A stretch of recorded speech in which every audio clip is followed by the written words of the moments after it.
Ang common use ani nga tanuma kay panghimughat.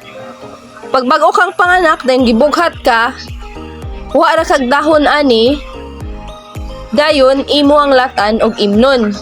Pero sa akong research, ang gamot ani, ang root, ang ugat ani, mao'y imong latan, makapaayo di ay siya og kanang naay mga mental health issues.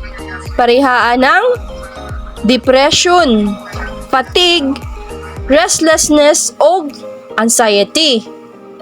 Mao na siya'y iyang benepisyo. Pero ang common nga gamit jud ani kay kung naa kay bughat. Mao na siya'y among gamiton pag nagbughat ang isa ka tawo.